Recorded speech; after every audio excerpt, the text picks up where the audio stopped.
নতুন আরেকটি ব্লগে এখন আমি আপনাদের নিয়ে যাচ্ছি হাওড় এক্সপ্রেসে।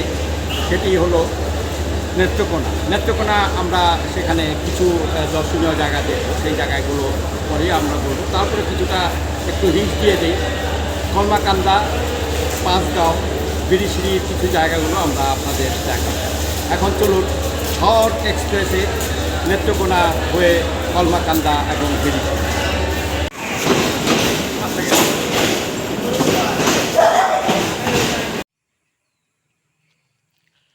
এ হলো নেত্রকোনা রেলওয়ে স্টেশন। আমরা নেত্রকোনাতে একটু আগে নেমেছি সকাল 5টায়। রাত্র 10টা 15 মিনিটে আমরা ঢাকা থেকে রওনা হওয়ার পরে হাওড় এক্সপ্রেসে নেত্রকোনা এসে নামলাম 5টায়। এই হলো নেত্রকোনা স্টেশন। চলুন এখন কলমাকান্দা আমাদের সাথে। আমরা ঢাকা থেকে এইমাত্র নেত্রকোনা রেলওয়ে স্টেশনে এসে নামলাম কলমাকান্দার উদ্দেশ্যে যাওয়ার জন্য।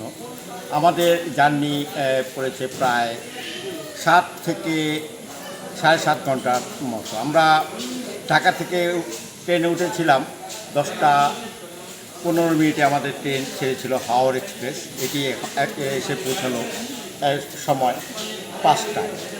প্রায় 7 ঘন্টার মতো আমরা এখানে জার্নি করেছি এই নেত্রকোনা এসে। এখন আমরা যাব কলমাকান্দা। আর নেত্রকোনা আসতে হাওড় এক্সপ্রেসে আমাদের ভাড়া পড়েছিল 430 টাকা করে জনপ্রতি। নেত্রকোনা স্টেশনের এটি হলো প্ল্যাটফর্ম। আমরা প্ল্যাটফর্ম রোডে হেঁটে যাচ্ছি। একটু পরেই আমি গাড়িতে বা অটোতে যাব কলমাকান্দা। সেখানে আমরা কয়েকটি জায়গা দেখব এবং এনজয় করব, সেটি আপনাদেরকে আমি দেখাবো। নেত্রকোনা রেলওয়ে স্টেশন থেকে আমরা রাজুর বাজার আসলাম অটো দিয়ে, জনপ্রতি 20 টাকা করে। আর এখন যাচ্ছি আমরা রিজার্ভ অটো, ভাড়া পড়বে জনপ্রতি 140 টাকা।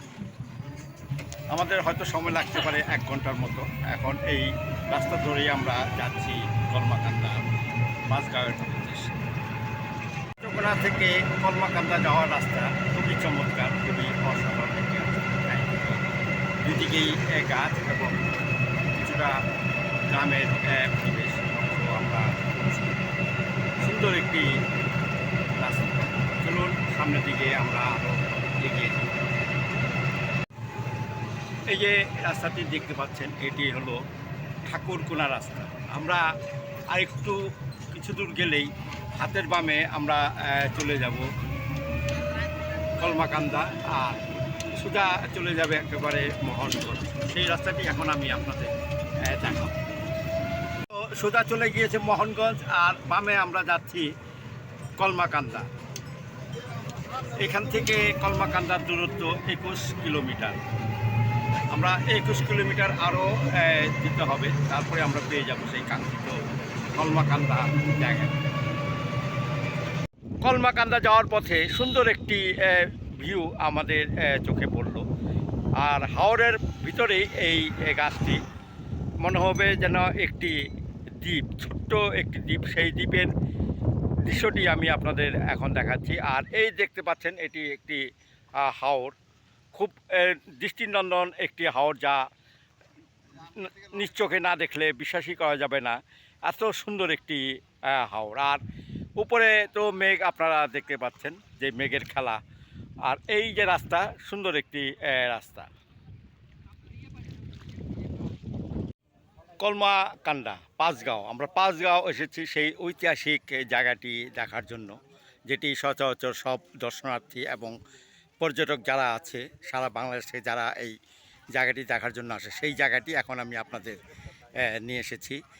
এখন আমি আপনাদের সেই পাঁচগাঁও চন্দ্রডিঙ্গা পাহাড় আমি দেখাবো। আর এই জায়গাটি হলো মূল আকর্ষণ এবং মূল জায়গা। এখানে থেকেই গড়ে উঠেছে সেই পাঁচগাঁও থেকে বিভিন্ন টুরিস্ট স্পট এখানে গড়ে উঠেছে, এবং একটি বাজার, কিছু রেস্টুরেন্ট এখানে গড়ে উঠেছে সে খাওয়ার জন্য।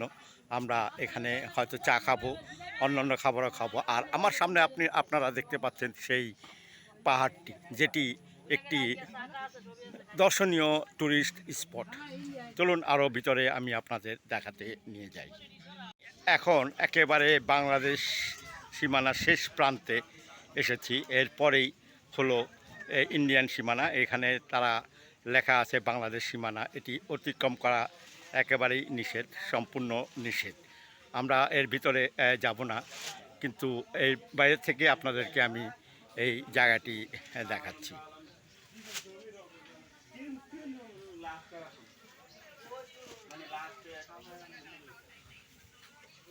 এই হলো সেই পাহাড়, সেই চন্দ্রডিঙ্গা পাহাড় বলে এটাকে। আর এই জায়গাটি হলো আকর্ষণ, মূল আকর্ষণ।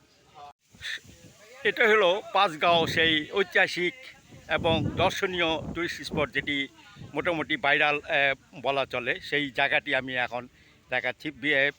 বিজেপির অনুমতিক্রমে আমি একটু ভিতরে ঢুকেছি, তাদের অনুমতিক্রমে। আমি একেবারে আপনাদের সেই আরও কাছে যতদূর যাওয়া যায় আমি আপনাদেরকে দেখাবো। এখানে নোম্যান্স ল্যান্ড আছে, তারপরেই কিছুটা জায়গা ফাঁকা, নোম্যান্স ল্যান্ড বলে যেটা, বর্ডারের। তারপরে হলো ইন্ডিয়ান বর্ডার। আর এই বর্ডারের পারেই হলো সেই পাহাড়গুলো, যা সত্যি অসাধারণ একটি ভিউ। আর পাশেই রয়েছে কিছু শস্য ক্ষেত, ধান ক্ষেত। এখানে ফসল করা হচ্ছে।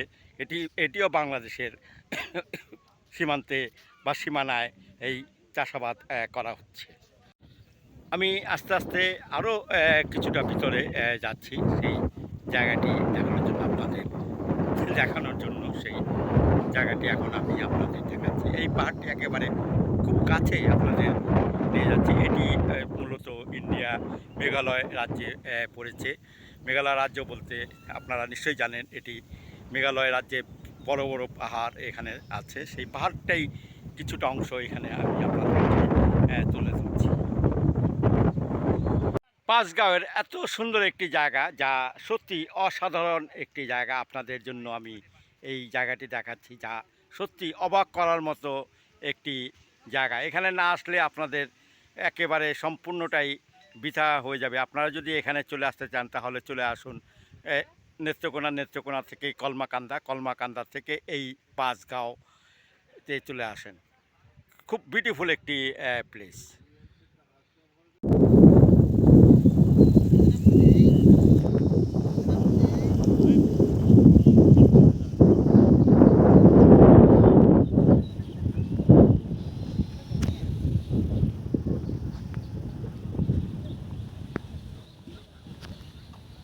আমি এখন আপনাদের যেই পাহাড়টি দেখালাম, এটি চন্দ্রডিঙ্গা পাহাড়, পাঁচগাঁয়ের ভিতরে অবস্থিত। এখানে বিজেপি দ্বারা কর্তৃক নিয়ন্ত্রিত এই জায়গাটি। এটি একটি বর্ডার সাইড।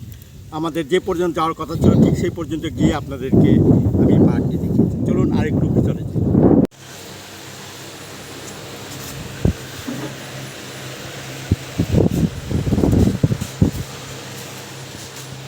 সবাই নিবা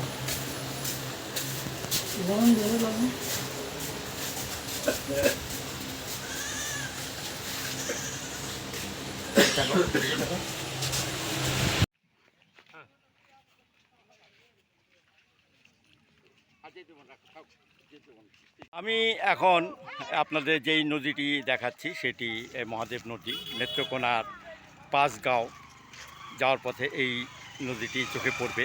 আর এটি হলো একেবারে খুবই খরস্রোতা একটি নদী। আর ও পাশে যে পাহাড়টি দেখতে পাচ্ছেন এটি মেঘালয়। আমরা এখন আপনাদেরকে নিয়ে যাচ্ছি পাতলাবন। নদী পার হয়েই আমরা চলে যাব পাতলাবন। মহাদেব নদী, এই নদীটি আপনাদের এখন আমি দেখাচ্ছি। এটি উৎপত্তিস্থল হলো ভারতের মেঘালয়। আর সামনে দেখতে পাচ্ছেন যে মেঘালয়ের পাহাড়, আর পাহাড় থেকেই এই উৎপত্তি হয়েছে এই নদীটি। একেবারে শুকনো ছিল, কিন্তু এখন এটি বৃষ্টির কারণে বা পানি অনেক হয়ে যাওয়ার কারণে এটি এখন একেবারে ভরে গিয়েছে এই নদীটি। এই হলো সমস্যা নদী পার হচ্ছে আমাদের অভিষেক, তারপরে বিপ্লব, ডলি হাজার এবং আমার আরেক ভাই, তিনি এই পার হচ্ছে পানি ভেঙে সমস্যা নদী পাহাড়িয়া ঢলে। এটি এখন এই ওয়াহিদ খালু তিনিও এই নদী পার হচ্ছে খুব কষ্ট করে। আমি যা দেখতে পাচ্ছি এটি পাহাড়ের ঢলে এই নদীটি এখন ভরে গিয়েছে। যা শুনলাম যদি আর কয়েকদিন রোদ উঠে তাহলে, হ্যাঁ, আর কয়েকদিন যদি রোদ উঠে তাহলে এটি শুকিয়ে আরও কাঠ হয়ে যাবে। সামনে দেখতে পাচ্ছেন ইন্ডিয়া, ইন্ডিয়া, আর এটি হলো পাতলা বন। আমি পাতলা বন আমি আপনাদেরকে দেখাচ্ছি। এর আগে কলমাকান্দার পাঁচগাঁও দেখিয়েছিলাম, তারপরে মহাদেব নদী দেখিয়েছি। এখন আমি আপনাদেরকে একেবারে পাতলা বন যেটি বলে এই দর্শনীয় স্থান নেত্রকোনার, সেই কলমাকান্দার পাতলা বন জায়গাটিও আমি আপনাদেরকে এখন দেখাচ্ছি। এখানে আমরা সবাই আছি, খালু, ওয়াহিদ খালু, ডলি হায়দার, বিপ্লব, আর এটি হলো দেখতে পাচ্ছেন ইন্ডিয়া। এই পাহাড় মেঘালয়ের পাহাড়। আমরা যতদূর যাব পশ্চিমে ততদূরেই এই মেঘালয়ের পাহাড়টি চোখে পড়বে। আর এখানে অভিষেক আছে, অভিষেকও এনজয় করছে এই জায়গাটি। আমরা এখন যেখানে দাঁড়িয়ে আছি নোম্যান্স ল্যান্ড, একটু পরেই নোম্যান্স ল্যান্ড, এটি ইন্ডিয়া, এখানে যাওয়া নিষেধ। আমরা কিছুটা অনুরোধ করেছিলাম কিন্তু অনুমতি আমরা পাইনি, তাই নিরাপদ জায়গা দিয়েই আমরা এখন হাঁটছি।